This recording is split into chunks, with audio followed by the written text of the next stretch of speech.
Hey guys, welcome to Late Night Sessions with Bean. Today we're spilling the beans with the one and only, the lovely Langa Mavuso. Hey Langa. Where are my sound effects? Hey,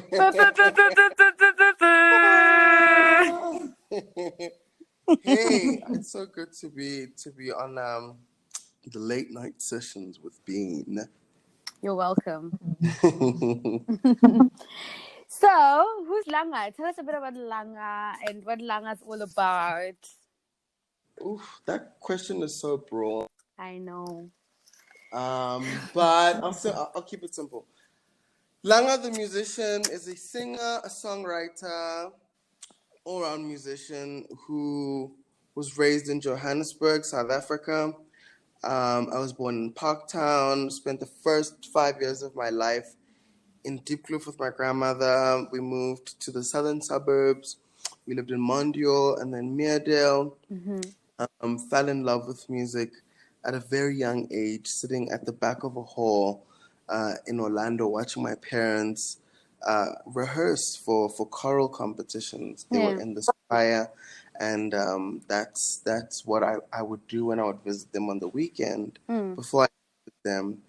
And that's where the love for music came in. When I was about 8, discovered a voice, and really started chasing a dream from that age until now, really. Yeah. To break down Langa, we have to break down the name. Langa is my father's surname. Sorry, we're in Johannesburg. There will be a hadida every now and then. I'll close the door. It's all good. Yeah. So Ulanga is my father's surname. Sothola Mdlaka, Amazulu. Wase Tegwini, Siphuma Ongate. That's where my father's family is based and where they come from, but really home is Simsinga.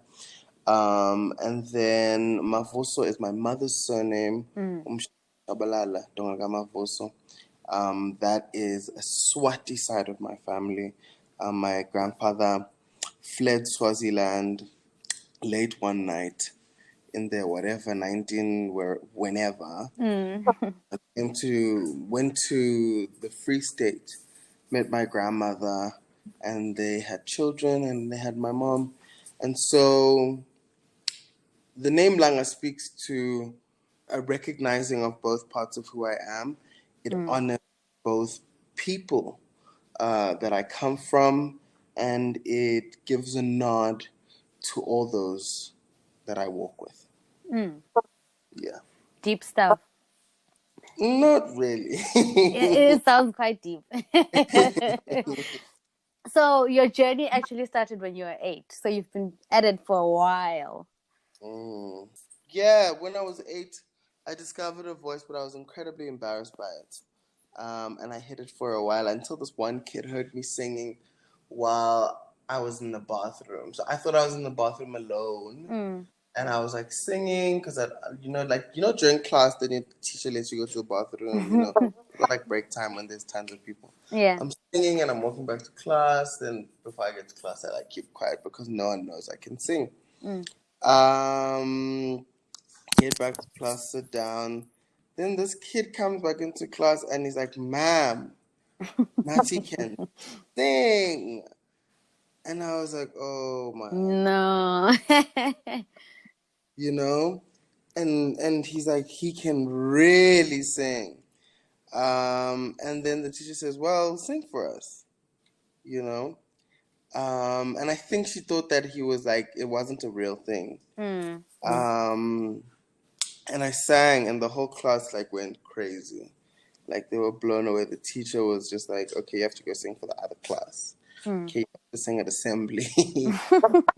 Those little things. And for a kid who always felt quite othered and not really part of the group, it was nice to have a little something that kind of made me feel valued or worthy of just space.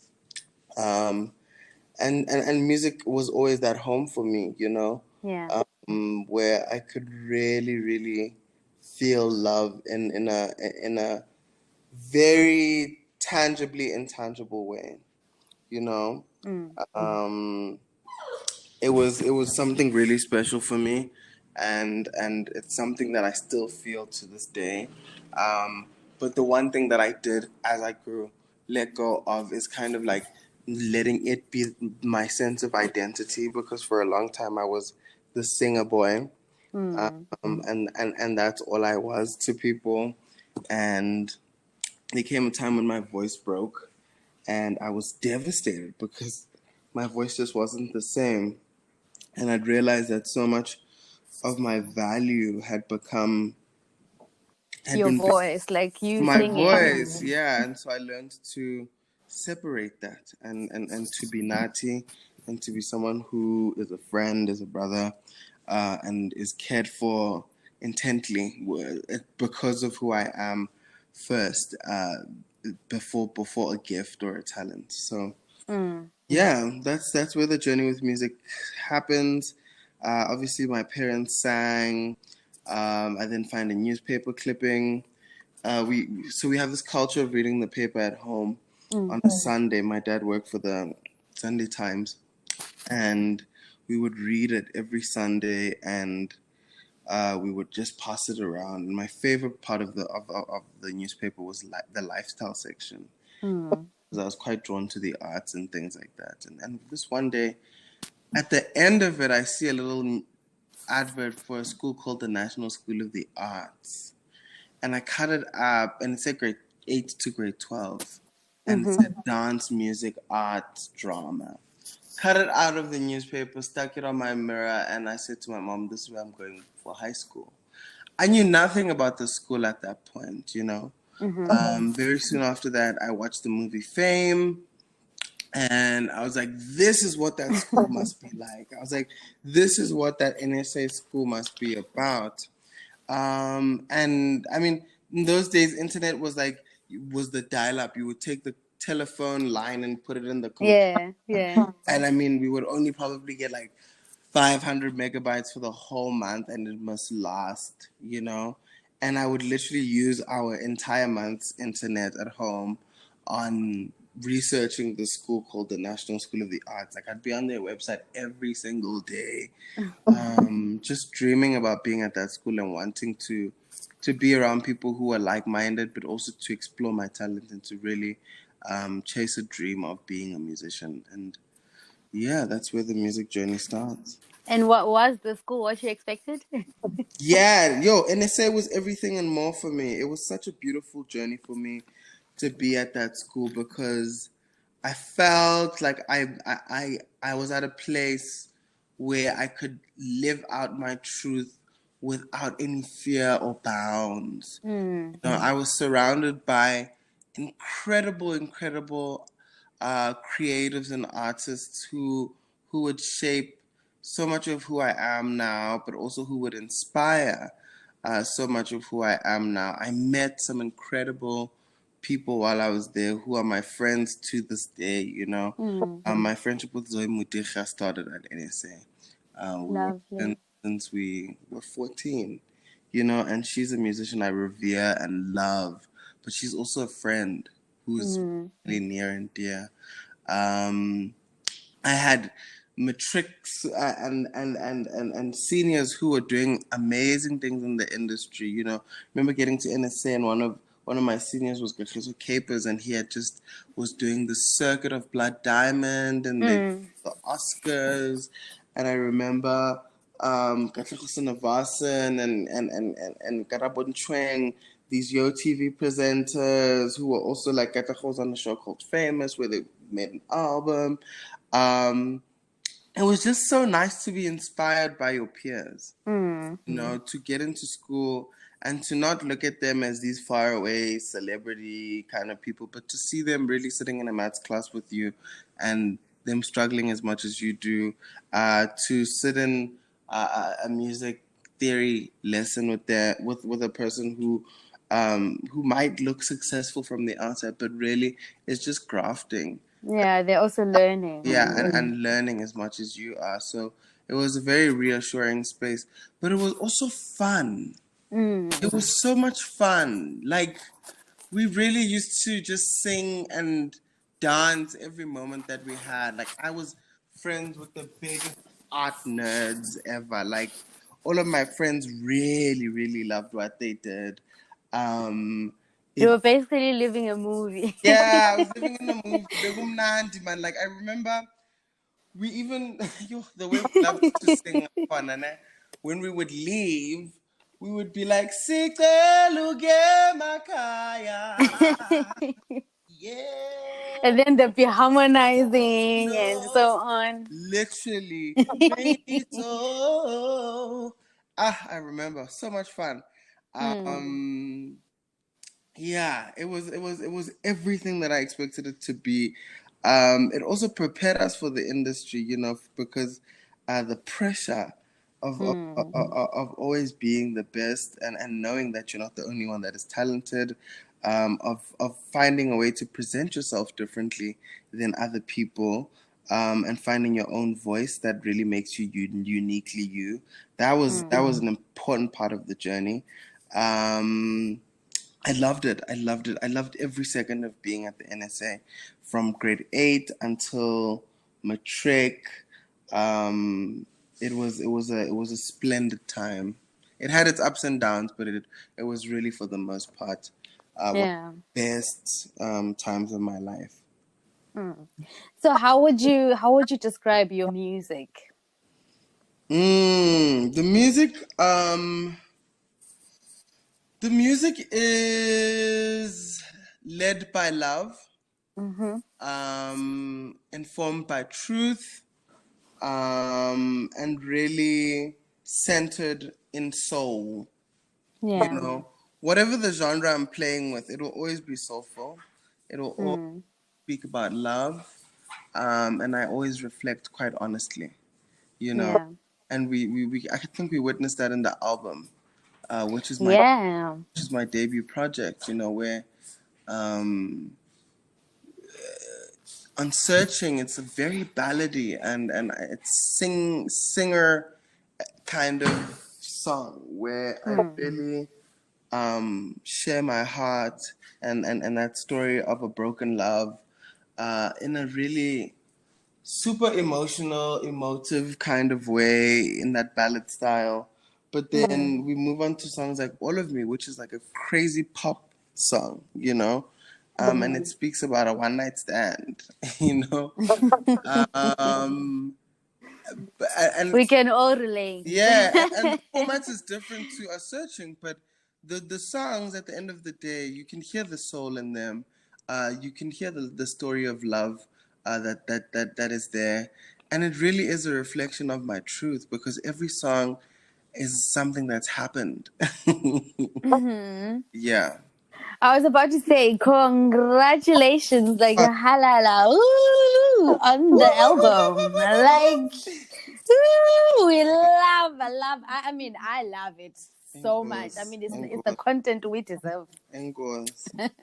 Were there any unexpected challenges on making the album? Like, how was the journey for you? Were there surprises and Ooh, yeah. No one teaches you how to create an album. That's number one. mm, I did NSA, went to the University of Cape Town. Like, at no point in my life was I ever taught how to make an album.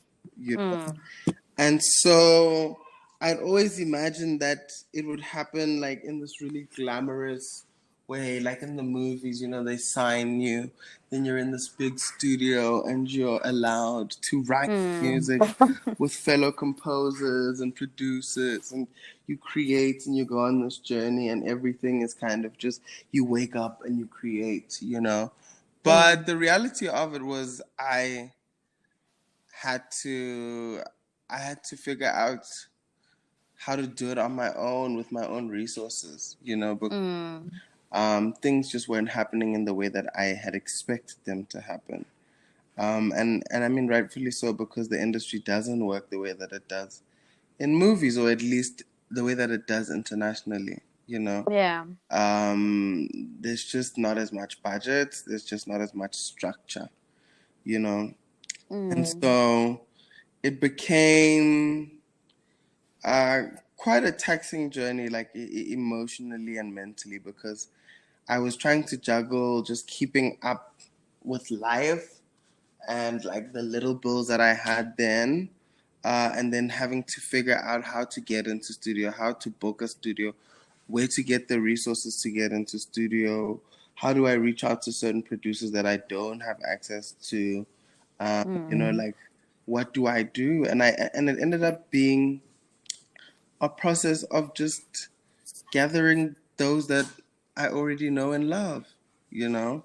I worked with people that I've known for a while, or who I had created relationships with, where I could really ask for a favor, or just kind of figure out ways to make it work with them, you know. Yeah. And so I worked with Darren Blankenser, who I did Sunday Blues with, and Mvula, and Searching, and Spirit, and many songs, and that like all of my ballads would be Darren.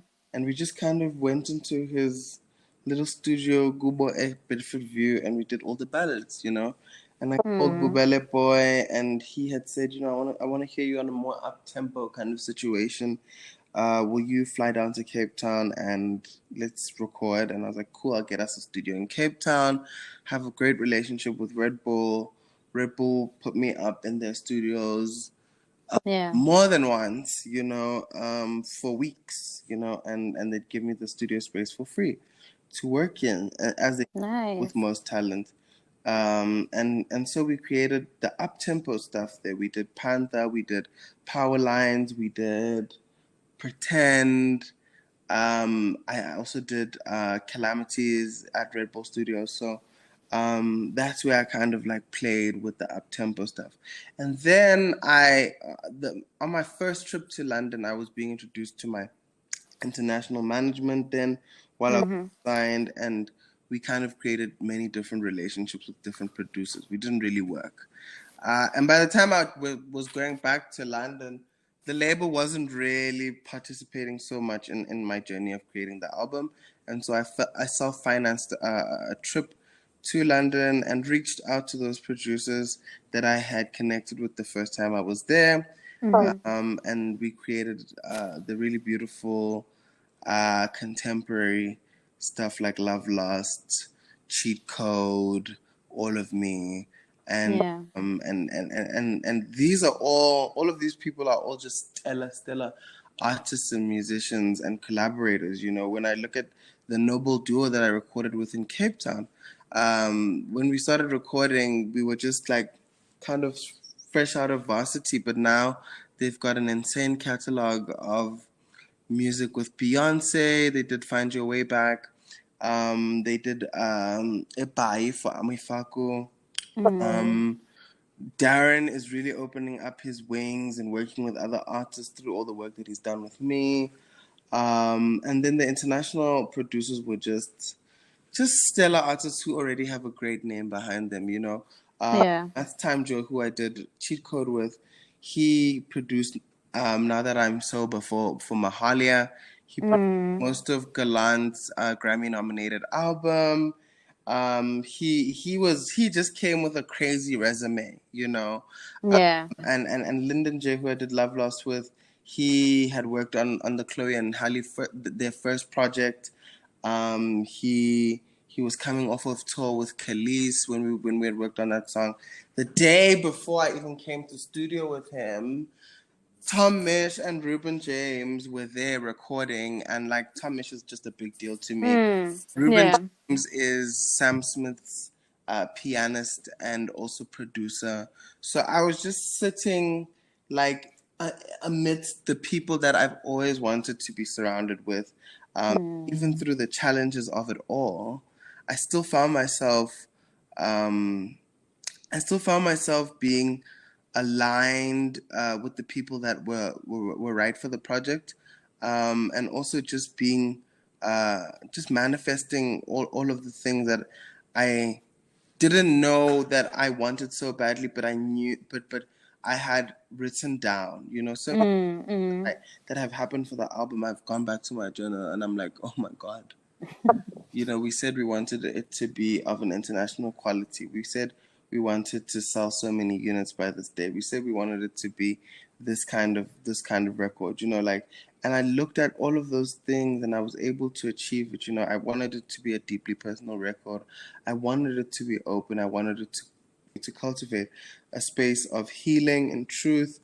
And we did that, man. We did that despite all of the challenges that came with the process of creating the record. Yeah. Beautiful stuff. I mean, actually, all of your songs are so deep and so powerful. I can only imagine the process of penning these moments and emotions, practically reliving them in order to share with us. Mhm. That must have been quite an experience, no? Yeah, no, it really was like, woo. No, I think the way that the track listing goes is kind of the best way that you can witness Yeah. the process of sharing for me on that record. In the beginning, I was angry, and you hear it on Calamities, and you hear it on those kinds of songs where I'm just like really upset. And even in that moment, it was that kind of thing of just like I'm whiling. So I'm just like diddy bop, city hop, in a drop top, a city drop for your love. It's that kind of thing, And messing Pugumoya, like I don't even. It's not even. I'm not trying to pretend to be fine, like I just Yeah. fall apart and I just go, noma ngehla umgwaqo ngicabanga wena, noma ngishintshe indawo ngikhalela wena, and that's the most honest that you can be, like to say to someone that like I still think about you, even though you've gone and hurt me, Yeah. there's power lines where I go, you found someone better than I'm still here wondering why you would even try, and one of my friends called me the other day. She's like, oh babe, to say that someone has found someone better than you.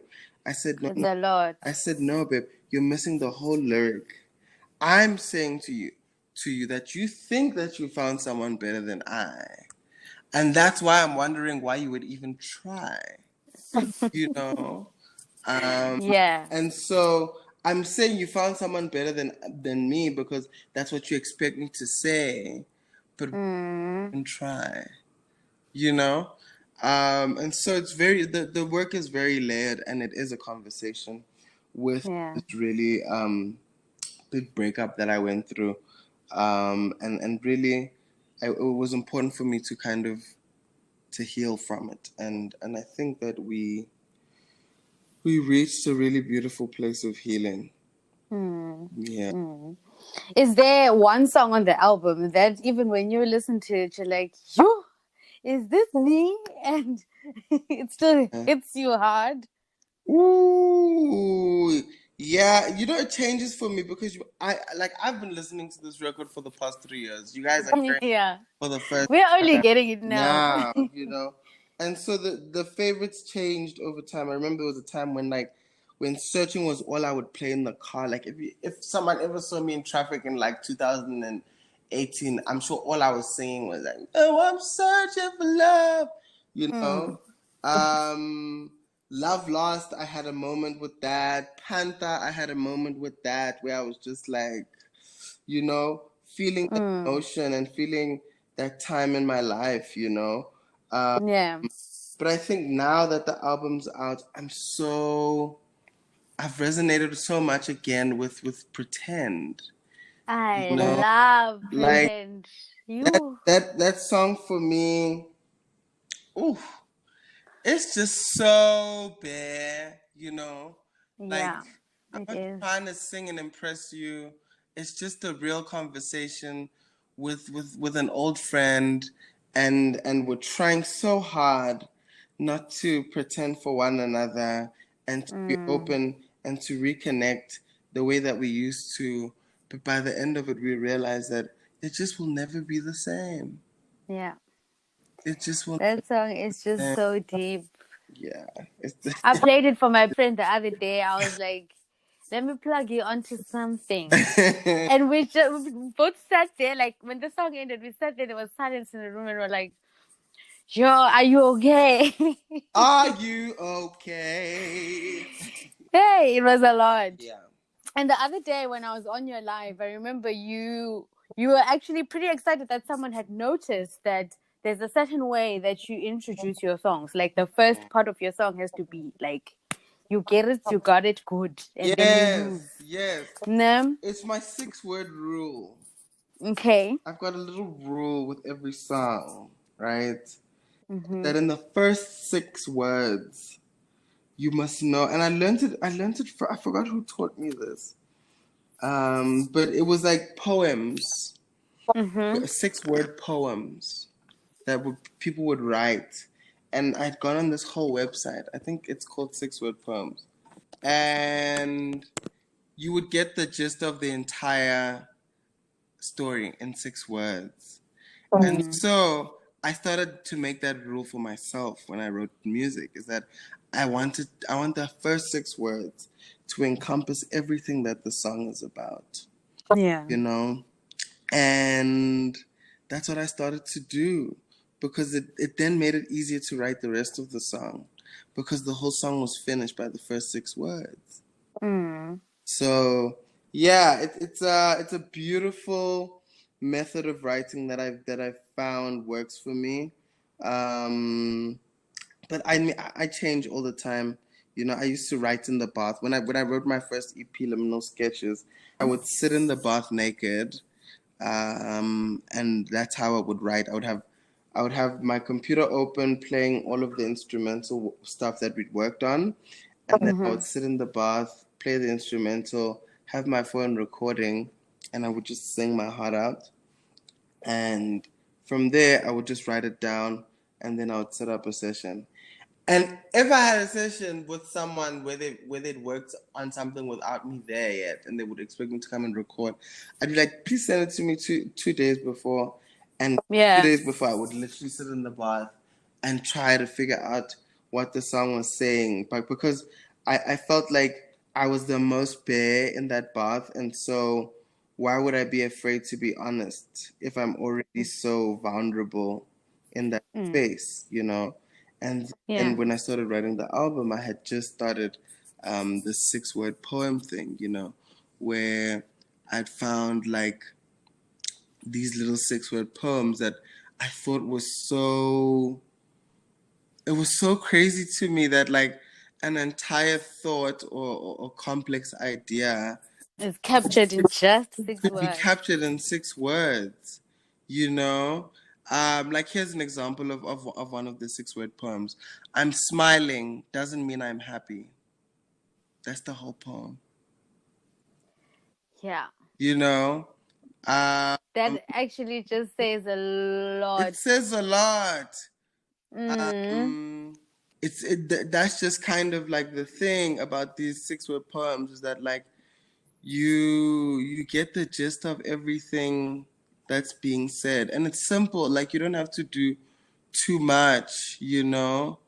Yeah. Um, Now you're not there listening to the whole song yeah, wondering what it's about. Like yeah. you But just get it and then even if you are wondering, it's just like, if you are wondering, just go back to the first 6 words, yeah, you know. then you'll know what it's all about. Yeah, Yeah. yeah. And what do you hope is the message in your music? What do you wish people continue to take away from your music? Uh, to love fearlessly, to live in truth, and to always seek healing. Yeah, that's really what I want people to take from it.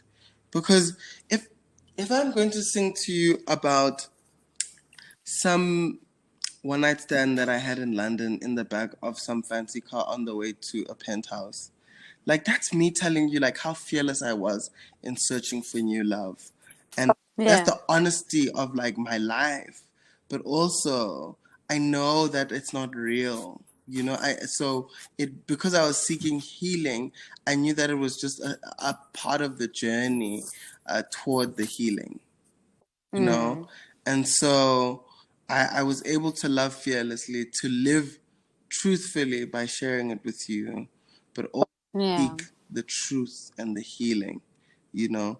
And so, yeah, that's the message in the music. You know, we go from calamities where things are falling apart and it feels like it's the end of everything, and then we end up at Love Lost, you know. And the reason why the song is called Love Lost is because I didn't lose, because if I had an opportunity to go on, love would have won. But because things didn't work out, love lost, Love you lost. know.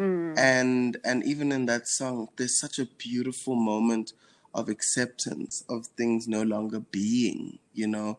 There's a Yeah. tenderness in remembering that love. There's a tenderness in remembering and letting go of what we had in that September, and knowing that it was never meant to last. Lovely. I mean, now things are starting to normalize, but there's a time where we were going through umgo of lockdown. Yes. Yeah. How did that time impact you, like personally and as an artist? Mm. First of all, how are you doing? Have you recovered from that umgo? Like, Like, that time of being locked away and not being able to see people be out there, how did you manage to stay positive and keep a healthy mindset, and not take that time as solitary punishment, but yeah. time to, like, reflect and be with yourself? Can I be like a crappy person and just say how much I love it? No, that's not crappy at all. I absolutely loved the fact that I had time to focus on one thing and not be running around doing a million things like I usually am.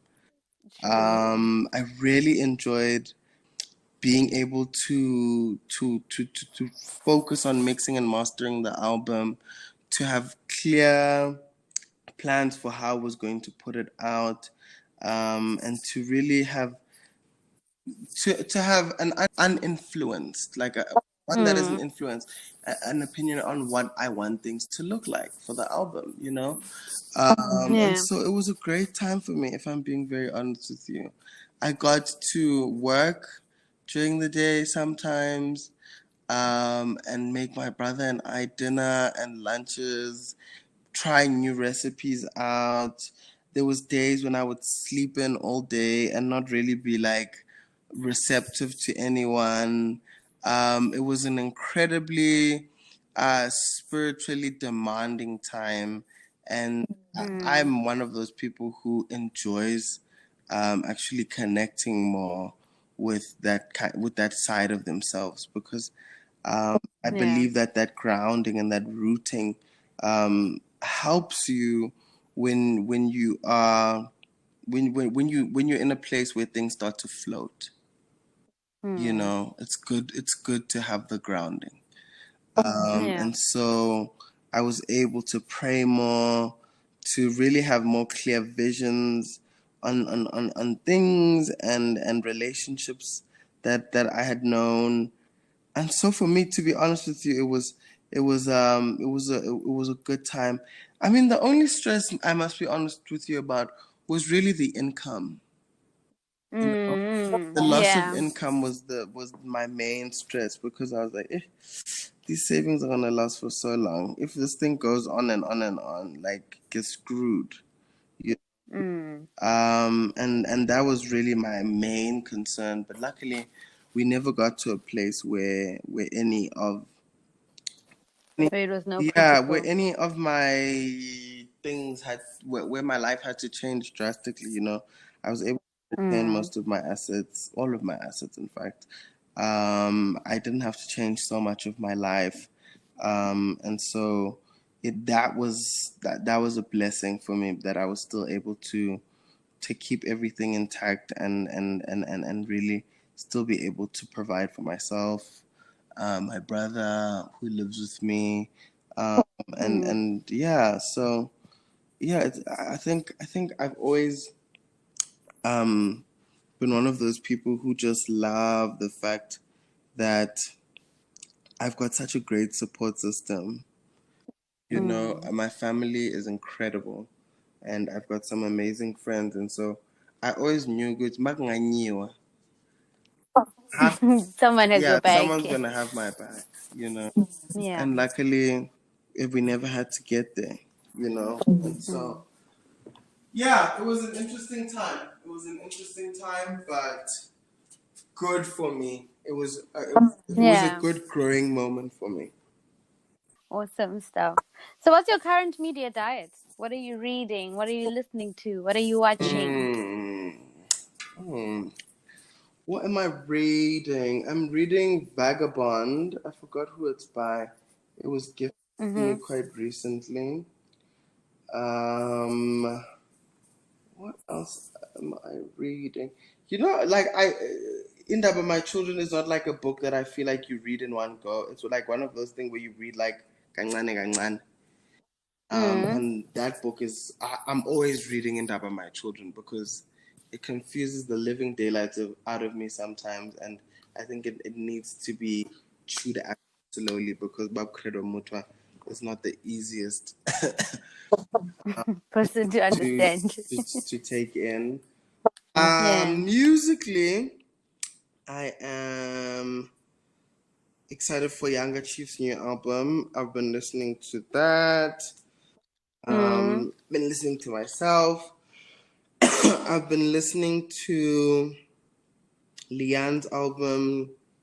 Monet had a beautiful single out called Volodo. It's not my thing. Vivian.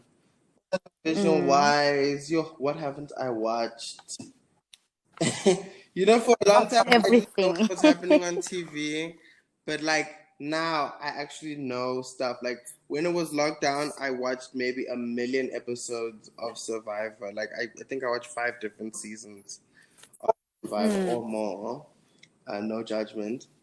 But now, yeah, I'm not really following anything intently. Yeah, like on the television. I'm waiting for The Crown. I'm waiting for The Crown. I don't think we're getting a new pose this year, but it would have been lovely to have a new pose. It would be lovely to have a new Sex Education. Waiting for the new Sam Smith album. Waiting to see Adele on SNL this weekend. Yeah. Nice. So before you go, I have a few hot seat questions for you. Sure thing, chicken wing. So what's the last song that you listened to? Last song that I listened to was Zoe Muticha Isekazin. Yeah. And what's that one question that you're tired of hearing, but you'd like to address and never have to answer again? What genre do you make? What genre do you make? What genre do I you don't make? have a genre. Okay. What are some things that sound like compliments but are actually insults that you When come people across? go, "Oh, you sound like," "Oh, this is South Africa's version of," no, I'm myself. And I'm not South Africa's version of anything because I'm an international artist. National credit. I have a song with Grace Carter, a K-pop star.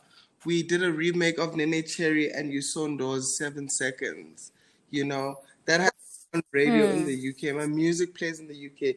It plays all over the world. You know, I have an audience all over the world.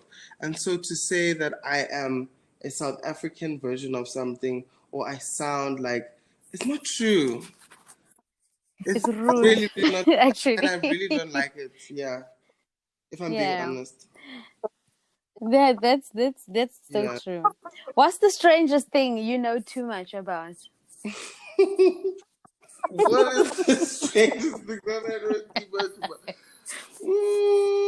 I mean, I know every creative creative director at like fashion houses. Like, I am obsessed with fashion. Like, I can tell you about like Lon Von when Alba Albers was still there. I can tell you about Celine during Phoebe Philo's time.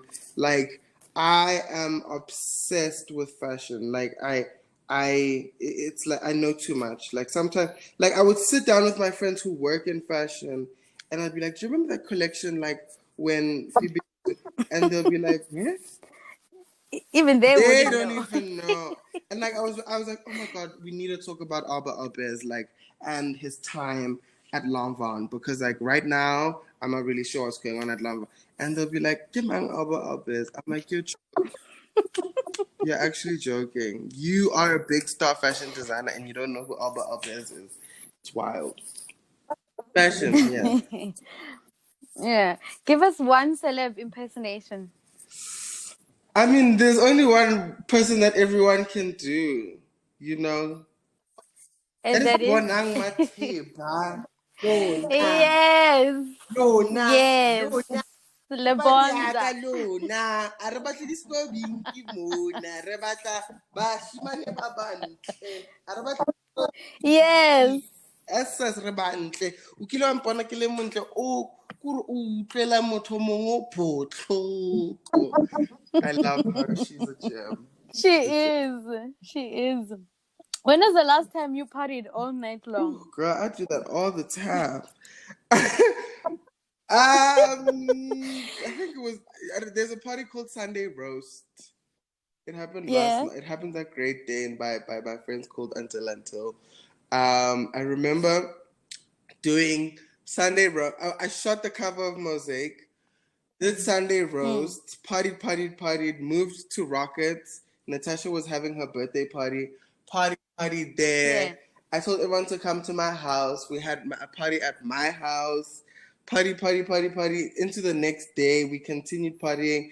And it was like Monday the next day. But I mean, we're freelancers and artists, so we can continue.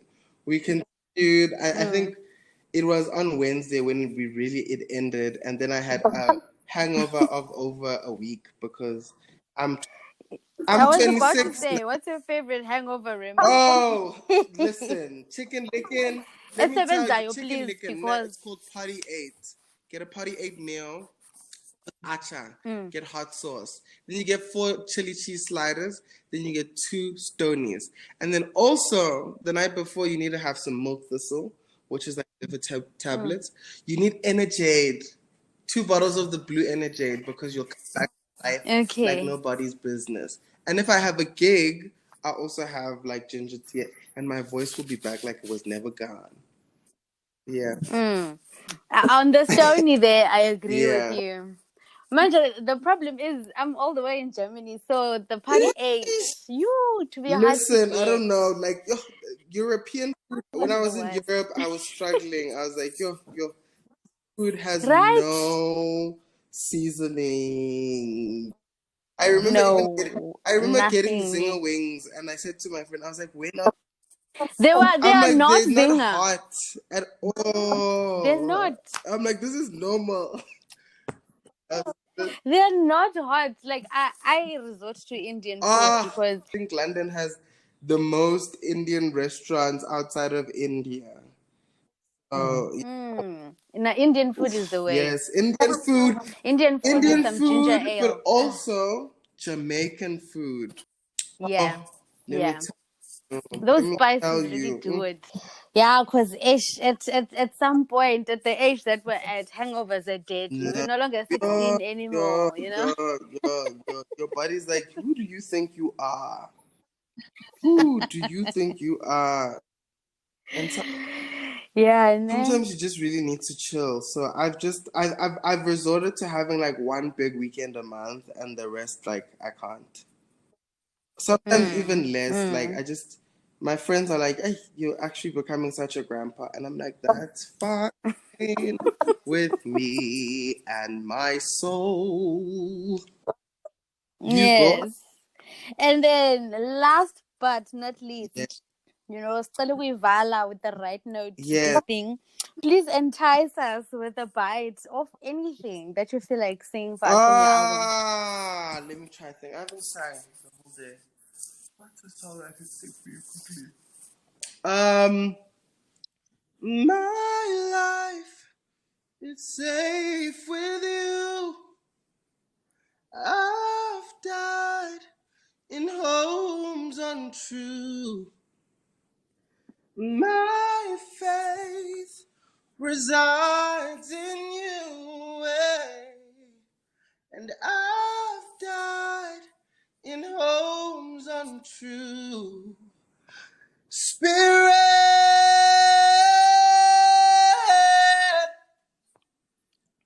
overflow in you and help me see your view, your view. You made me sing with an warmed up voice. Yes. My vocal teacher would kill me. I mean, we don't know the difference. Kumnandi, either way. Only you know the difference. It's just unhealthy to do that. Ay, Siyabonga, thank you so much for speaking to me. It's been an honor having you. Much. Take care. Stay blessed. All the best in all your other projects that you're going to do. All the best with your platform. Thank you so much. Thank you. Bye-bye. Thank you so much, guys, for tuning into that lovely, lovely, lovely chat that I just had with the awesome and talented Nkosinathi Nhlakanipho Mavuso, aka Langa Mavuso. We were just catching up on the goings and the making of his debut album, Langa. I hope you guys enjoyed that, and I hope you guys had just as much fun as we did. I'm not leaving you guys empty-handed. I'm leaving you guys with a track from the album titled Love Lost by the one and only. Take care, stay blessed from your being with the biggest love.